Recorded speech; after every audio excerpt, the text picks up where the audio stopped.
Hello everyone, I welcome you all to Manu Law Classes Current Affair Analysis. In this particular analysis, we will discuss July 15, The Hindu Delhi edition newspaper. So our main topic of concern for today is India-France relationship. Apart from that, a very important mission, that is Chandrayaan 3. Apart from that, we have heritage sites which are being flooded by the Delhi flood. Apart from that, we will also discuss about Tribal Advisory Council, the Nawab Wajid Ali Shah, because he is in news, and also about the rail corridor of Kerala and the Silver Line project. We will discuss about SEO, we will discuss about East Asian Summit, artificial intelligence and non-fungible tokens, and also about the gender reassignment. So these are our main topic of concern. So it will take around 30 to 40 minutes to discuss all these issues. So just prepare yourself with a copy and a pen and note down all the important aspects which we will discuss in this particular class. Okay, now moving on toward our first topic, that is India-France set to co-develop jet engine. So as we know, our Prime Minister Narendra Modi, he is in France. He is attending the Bastille Day Parade. Now, in this visit, he is also making various defense cooperation, and the defense cooperation between India and France has been made. And here basically there will be a defense cooperation in advanced aeronautical technologies by supporting the joint development of a combat aircraft engine and also an engine for the Indian multi-role helicopter, which is being designed by the HAL or the Hindustan Aeronautical Limited. Just note down these important points because here India and France both are cooperating. Apart from that, there is also a lot of cooperation in defense front, that is, both the nation announced cooperation on small and advanced modular reactor and finalization of the joint Earth observation satellites. So this is second important point of cooperation. Now, what are the other points of cooperation if we want to discuss that? So these are written over here. There will be a roadmap on this particular project which will be prepared between the Safran and the DRDO before the end of this year, as said by both the leaders, Prime Minister Narendra Modi and Emmanuel Macron. So they will also support industrial cooperation for the motorization of the heavy lift helicopters under the IMRH project or the program with Safran helicopter engine France, and it will basically enable the progress on the IMRH program and a shareholder agreement between HAL and India Safran helicopter engine. So just remember about these type of cooperation, with which country we are doing, and remember the name of Safran. Okay. Apart from that, India and France is also sharing and joint developing on the critical component and technology building blocks, which will be based on the successful Indo-France experience in technology transfer. And if we talk about the last month data, so we can see that HAL has already signed an MOU with General Electric to potentially manufacture the F414 engine for the indigenous light combat aircraft Mk2, which will be subject to license approval from the US Congress. So already there was a cooperation which was going on between the HAL and the French companies, but we are also moving for further cooperation. Apart from that, India is also looking for a more powerful engine to power the 5th generation advanced medium combat aircraft which is under development, and it will be through the cooperation of France. So these are the important defense cooperation which were announced in the last day, and also we know that on Thursday our Defense Acquisition Council has already signed the 26 Rafale M fighter plane deal and the 3 additional Scorpion class diesel electric submarine. So these are the important defense cooperation which is being signed by the leaders of both the countries, that is India and France. Okay. Moving further toward our next important news, that is regarding the Chandrayaan 3. but it is given more comprehensively in later pages, so we will discuss over there. Moving further toward our next important news, that is from the topic of the Delhi's iconic heritage site which face brunt of the flood waters. So here what we have to remember, here there are various important monuments which is being provided, and who built them, this is being written in this particular news. So we will discuss only that thing. So here Purana Killa, which is an iconic site from the pre-modern era, and its remnant, like pre-modern era remnant, has also been found in Purana Killa, but through the flood water it is being flooded, and this is leading to the damaging of, a little bit damaging of the excavation point or excavation site. So you have to remember about Purana Killa, you have to read the basics of Purana Killa, about the Sher Shah Suri and what are his developments. Okay, moving further toward next news, next important monument, that is Red Fort, which has been flooded the most, and with the parts of the 17th century Mughal era monument, it is under 12 feet of water. This include the area around the Musamman Burj. Okay, it is basically a balcony from where the Mughal ruler would appear for the daily audience in their subject. हमें पता है कि जो आपका Muslims थे या कोई भी रिलीजन, उसमें लाइट का कॉन्सेप्ट बहुत इंपॉर्टेंट होता है। तो यहाँ पे जो भी ऐसा कहा जाता था, जो भी सनलाइट को सबसे पहले देखता था या सनलाइट को सबसे पहले उस पे पड़ती थी, वो आपका पावरफुल था या उसको एज अ चोजन गॉड या गॉड का रिप्रेजेंटेटिव की तरह माना जाता था. So here sunlight importance is very important, and that's why we see there was a concept of balcony in all the Muslim time era and all the Rajput times era also, because this particular thing, importance of light, was prevalent in all the religions. So here basically Musamman Burj is a balcony which is basically belonging to the Mughal era, and here the audience, like after seeing the light, the king see the light first, and after he give his appearance to the audience through the balcony, so that people can see that who is ruling them, or they can recognize him as the representative of God. So it was from this balcony that King George V and Queen Mary also appeared before the public in 1911 during the Delhi Darbar. So this particular site is very important. It is Musamman Buri ya Musamman Burj. Okay. Apart from that, another very important monument, that is Wazirabad Bridge. It is a Tughlaq era marvel which has survived over 700 years in the Delhi northern corner, and it was basically near the Shah Alam's tomb. Both of these are underwater or partially underwater. Both of this, Wazirabad Bridge and the Shah Alam tomb, both were constructed by Firoz Shah Tughlaq during his reign at Wazirabad. Another important monument, that is Qudsiya Mosque. It is adjacent to Qudsiya Garden in the Kashmiri Gate. It is also underwater, and this complex was basically constructed in 1748 for the Qudsiya Begum, the mother of Mughal Emperor Ahmad Shah Bahadur. Okay, so just remember all these important points or all these important monuments. There were also large part of complex which were destroyed during the first war of independence, and apart from that, those who are surviving, they are basically facing the ravages of the nature. Okay, so these are important monuments.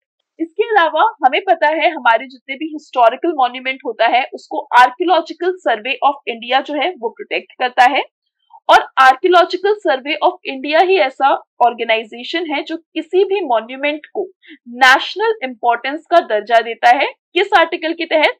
Ancient and historical monument and archaeological sites and remain declaration of national importance act 1951.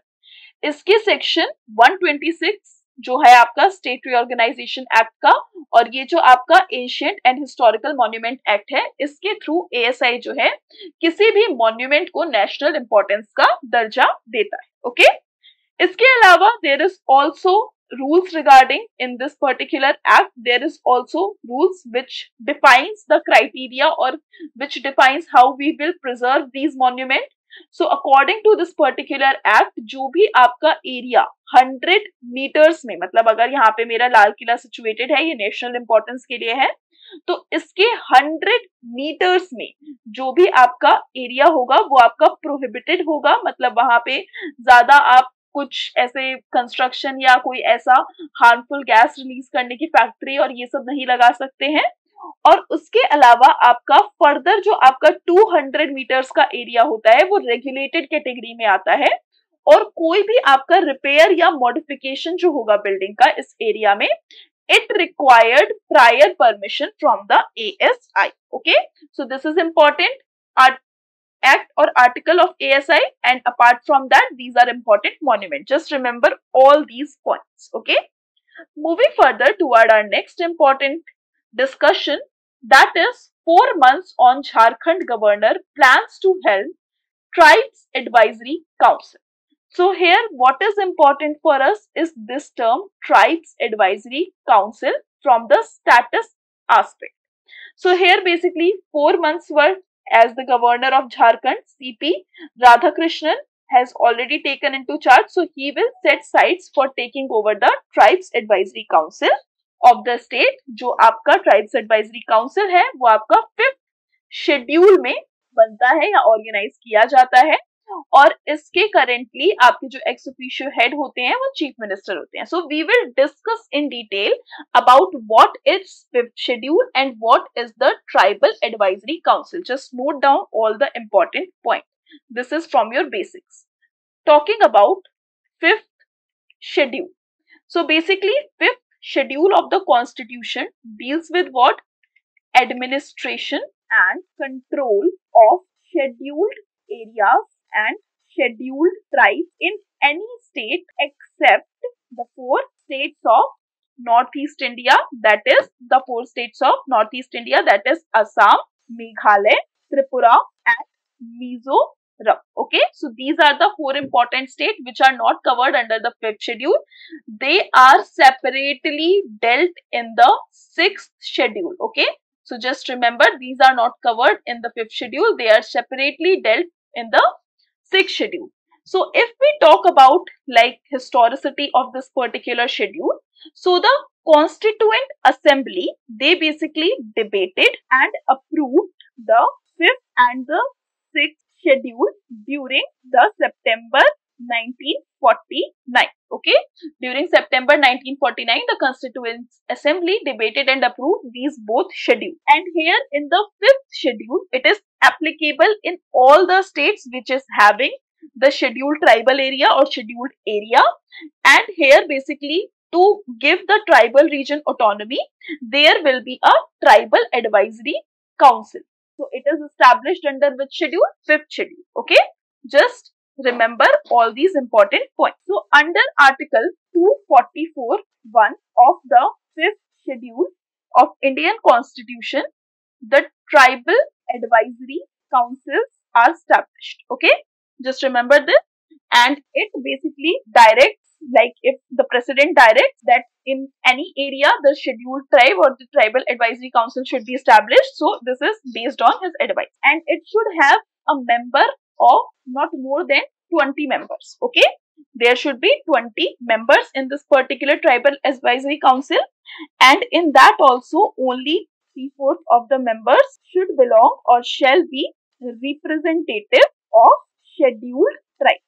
Okay, so if we talk about in which states it is there, so there are basically 10 states. First one is Andhra Pradesh, second one is Telangana, third one is Chhattisgarh, fourth one is Gujarat, fifth one is Himachal Pradesh, sixth one is Jharkhand, then we have Madhya Pradesh, Maharashtra and Odisha and Rajasthan. Okay, so these are the states where tribal advisory council has been established. And apart from that, states of West Bengal, Tamil Nadu, Uttarakhand not having any notified scheduled area also have a tribal advisory council constituted therein. So just remember, in these areas it is notified, and in the area of West Bengal, Tamil Nadu and Uttarakhand, they don't have any notified schedule area, but there is tribal advisory council. and the governor makes the rule for like whatever be the rules for how to implement anything, या prescribe करना है, regulate करना है number of members को council के, या कैसे उनका अपॉइंटमेंट होना है, कौन होगा चेयरमैन, ये सब आपके गवर्नर जो है वो आपका रेगुलेट करते हैं। ओके, अब ड्यूटी क्या होती है ट्राइबल एडवाइजरी काउंसिल की, कि कोई भी जो शेड्यूल्ड ट्राइबल एरिया के लिए इसको स्टैब्लिश किया जा रहा है, तो आपके जो शेड्यूल्ड ट्राइब्स होते हैं, शेड्यूल्ड ट्राइब का वेलफेयर जो होता है उसके लिए जो इम्पोर्टेंट डिसीजन लेना है या कोई भी मैटर जिससे आपका शेड्यूल्ड ट्राइब का वेलफेयर हो, इन सब के बारे में बात करता है tribal advisory council. Okay, so this is an important aspect which we discussed in this particular news. Now there is news coming from Nawab Wajid Ali Shah. Basically there was an exhibition, a walk and a talk to be held in the weekend in Kolkata, which will mark the bicentenary year of the Nawab Wajid Ali Shah. तो इनके बारे में, नवाब वाजिद अली शाह जो थे वो last king थे अवध के, और इनके बारे में एक बेसिकली आपका एग्जीबिशन वॉक एंड टॉक रखा गया है, और यहाँ पे इनका बाइसेंटेनरी ईयर जो है वो मार्क किया जाएगा। So what is important for us is the personality which is being in news, Nawab Wajid Ali Shah. So we will discuss briefly about him, that who was he and what was his contribution. Nawab Wajid Ali Shah. So basically he was the 12th and the last king of Awadh. Okay, he reigned for around 9 years from February 1847 to February 11, 1856, and his realm, which has been safeguarded by the East India Company under contract for many years, was acquired by the East India Company 2 days before his coronation. So here basically the Nawab was banished to Garden Reach, which is located in Garden Reach में यहाँ पे इनको भेज दिया गया था, जो कि अभी आपका कोलकाता में लोकेटेड है, तो यहाँ पे इनको भेज दिया गया था, और यहाँ पे इनको लाइक सब्सटैंशियल एनुइटी मिलती थी इनके बाकी लाइफ के लिए, या पेंशन टाइप का इनको मिलता था। अब अगर हम नवाब वाजिद अली शाह की बात करें तो he is a great poet, writer, dancer and also a Patreon of art. Okay, इन्होंने अपना बहुत ज्यादा कंट्रीब्यूशन दिया है स्पेसिफिकली कथक डांस में, तो यहाँ पे इनका कंट्रीब्यूशन सबसे ज्यादा है, इन्होंने बहुत ज्यादा पेट्रोनेज दिया था। So these are the important points which you should remember about Nawab Wajid Ali Shah. जब इनका रियाल या इनका जो रियासत था जो इनसे छीन लिया गया था, तो ही initially move to Kanpur and then to Kolkata. Okay, initially ये कानपुर गए थे, उसके बाद ये कोलकाता गए थे। So this is important about Nawab Wajid Ali Shah. और आपको पता होगा जो इनका किंगडम लिया गया था वो आपका क्यों लिया गया था, मिस गवर्नेंस का या मिस एडमिनिस्ट्रेशन का एक्सक्यूज देके EIC ने इनका किंगडम जो था वो हड़प लिया था। So this was an important news which we have discussed. Apart from that there is a news coming in from Kerala, and here there will be a new rail corridor which is proposed in Kerala. So basically the semi high speed train operating at an average speed of 125 km per hour will be able to cover approximately 420 kilometers of Thiruvananthapuram Kannur distance in 3.5 hours. So basically ये जो line थी आपकी, ये बहुत ज्यादा debate में थी, silver line project Kerala से एसोसिएटेड है, तो यहाँ पे ये अप्रूव हुआ है और there will be a new railway corridor. So just remember this much of important point. Just remember silver line project किस स्टेट से एसोसिएटेड है और किस प्रोजेक्ट को सिल्वर लाइन प्रोजेक्ट कहा जाता है। ये प्रोजेक्ट जो है इसमें बेसिकली 1 लाख करोड़ 6 years के लिए यहाँ पे दिया गया था, पूल किया गया था, और इसमें स्टेट और सेंटर दोनों ने पूल किया था। सो दिस इज इम्पोर्टेंट, और under this there will be a construction of new rail corridor under Kerala. Okay, so just remember this much point कि किस स्टेट में है और क्या इसका इंपॉर्टेंस है।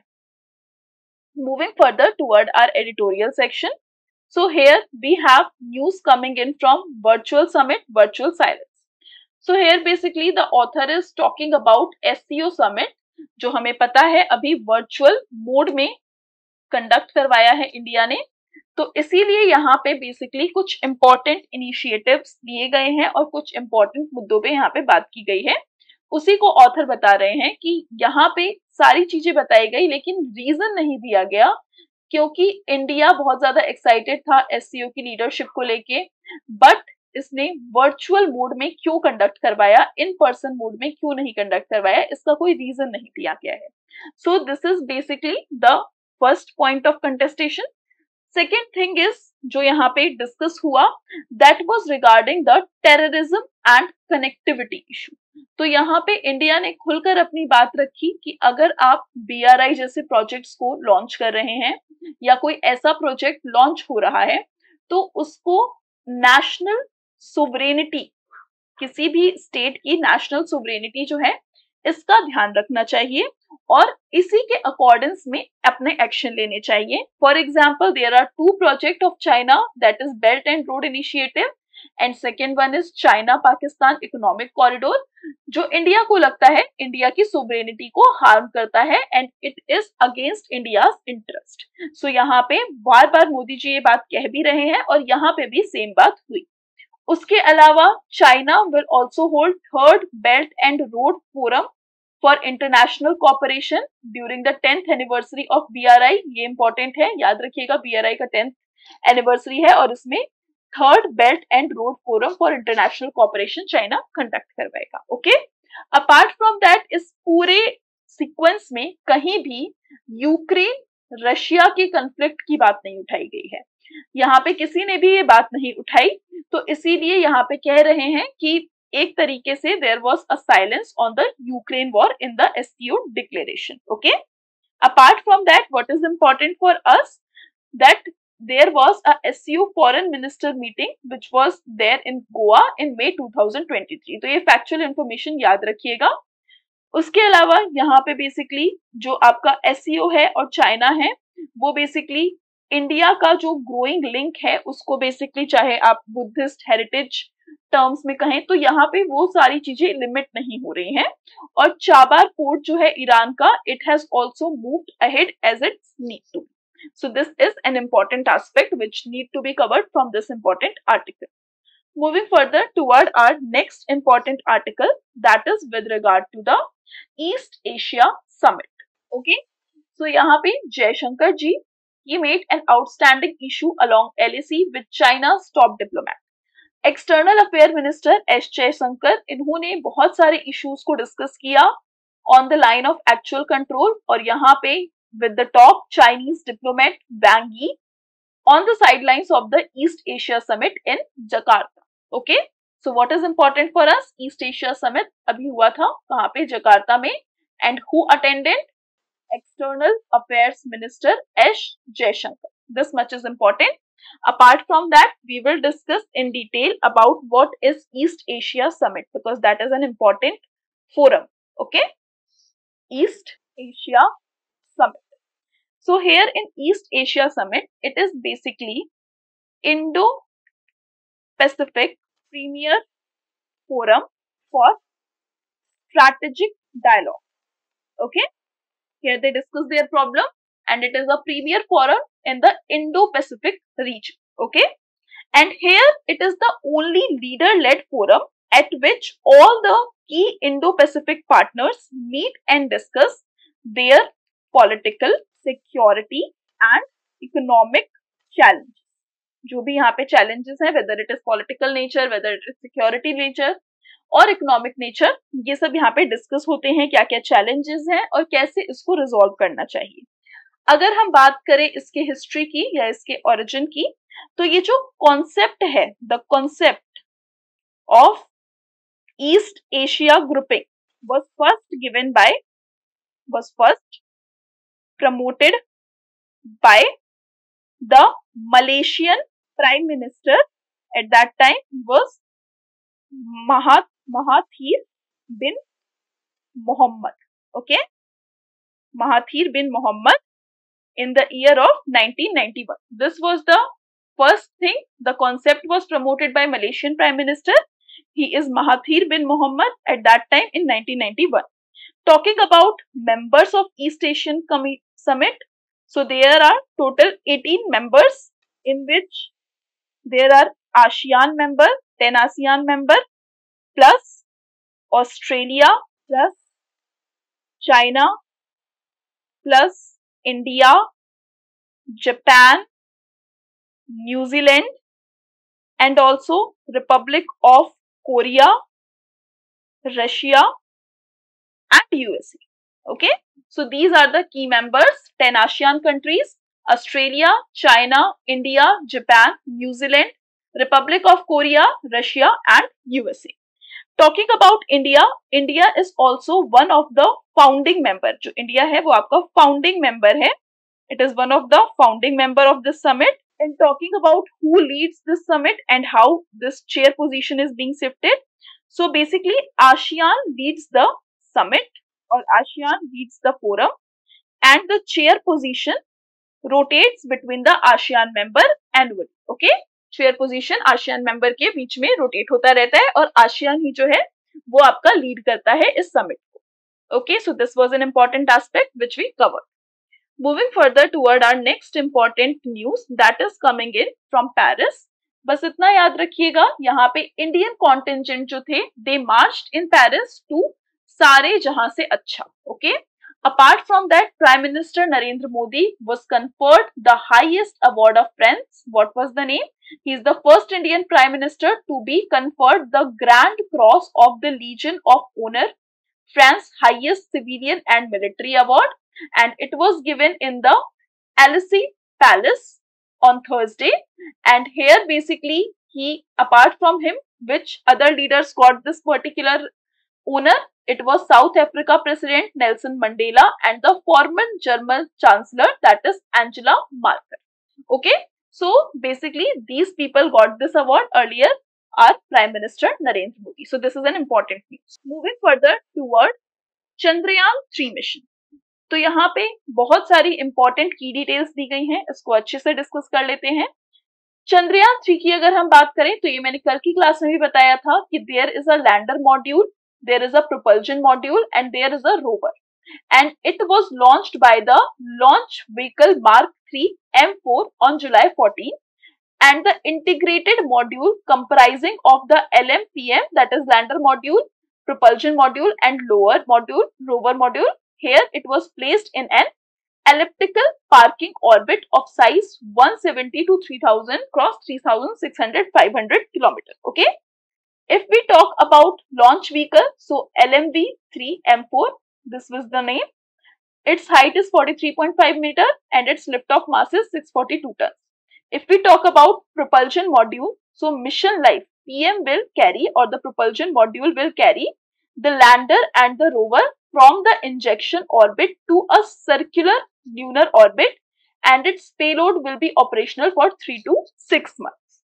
Okay, talking about lander mission life is 1 lunar day and its mass is 1749.86 kilometers. So this is about Chandrayaan 3 important aspects, important key details which you should remember. Apart from that, what you should remember, this particular fact. The LVM project director, his name is Mohan Kumar. He basically said that Chandrayaan 3 mission used multiple systems that were integrated for the humans. And the human rated S200 or the solid strap-on motors that were used earlier were again used, and the L100 Vikas engine has also completely become human rated today. So this is important key aspect. Apart from that, क्योंकि ये बहुत important mission है तो यहाँ पे बहुत सारी अलग अलग कंपनीज का भी योगदान है. तो वो क्या क्या है?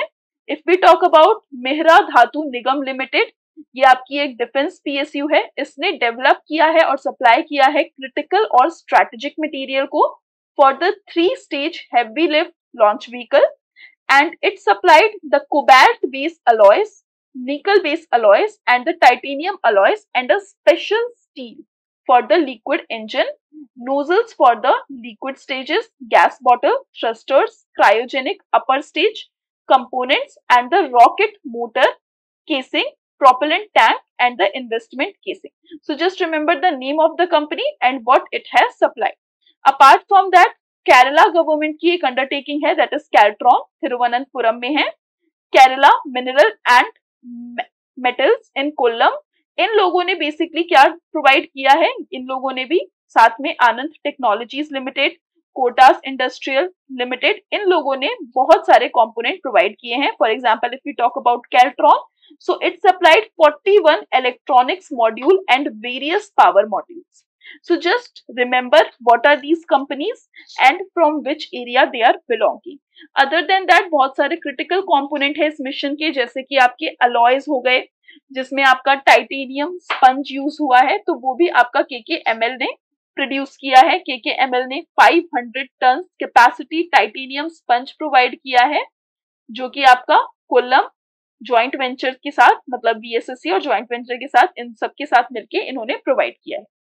साथ में यहाँ पे Kerala based rubber product firm ने सप्लाई किया है क्रूशियल फ्लेक्स सी, और Vajra rubber products in Thrissur supplied S200 thrust vector control flex seal for the vehicles. Okay, so these are important facts which we need to know. Hyderabad based headquartered Anand Technology, it is an exclusive facility in Thiruvananthapuram and Bangalore.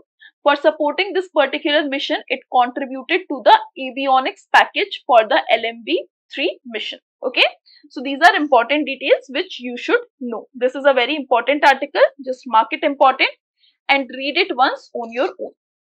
Moving further toward our next important article, that is coming in from G20 meet and India presses for the responsible use of AI technology.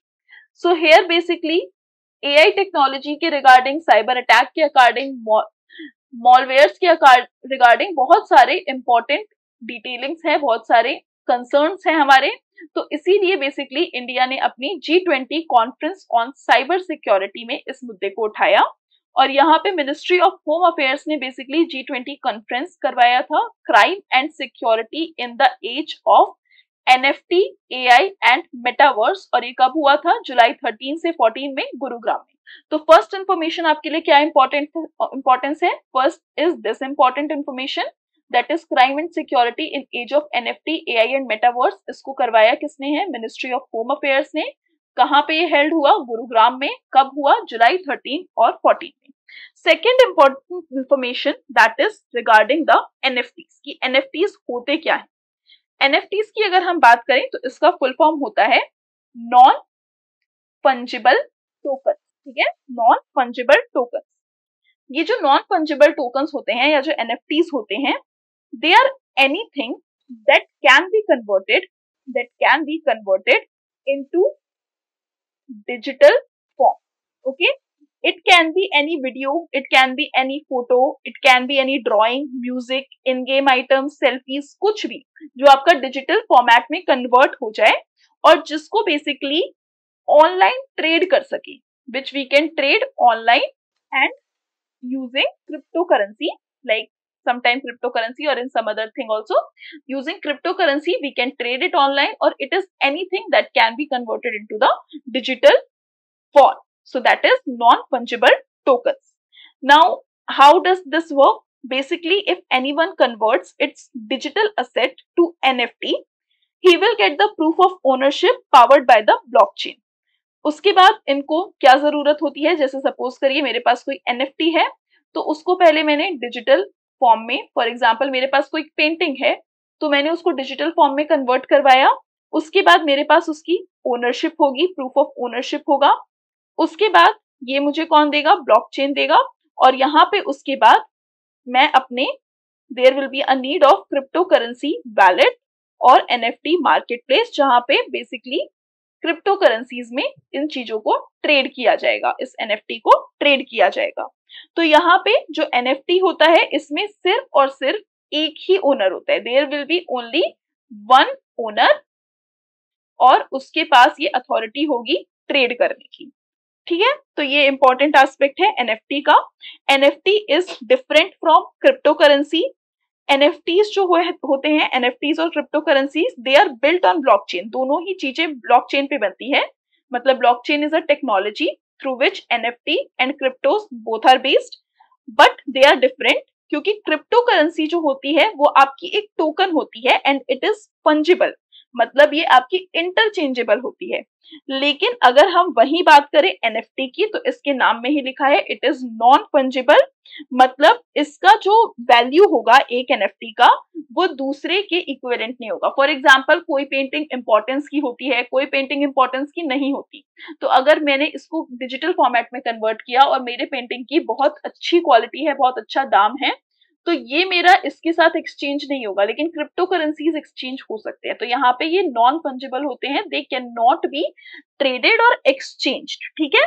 They are not equal to one another, but crypto currencies में ऐसा होता है। और non fungible का मतलब क्या होता है, they are not mutually interchangeable, okay, but every art is equivalent, so that's why they are not interchangeable, but in case of cryptocurrency it is not, okay.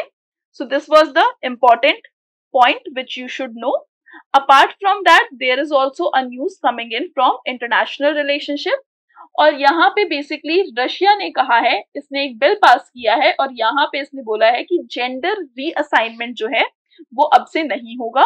और यहाँ पे इन्होंने बैन कर दिया है जेंडर रीअसाइनमेंट को। क्यों? क्योंकि ये बोल रहे हैं कि this is a western idea, और यहाँ पे बेसिकली वेस्टर्न आइडियाज को हम फॉलो कर रहे हैं if someone is doing gender reassignment. So that's why they basically move toward a orthodox party or orthodox ultra conservative approach or anti-western ideal approach, and there they banned the gender reassignment. So these were the important news which we discussed in today's class. I hope you like this session. If you like this session and find it useful, so definitely do like and subscribe to our channel and spread it with your friends. Thank you everyone. Thank you for attending this lecture.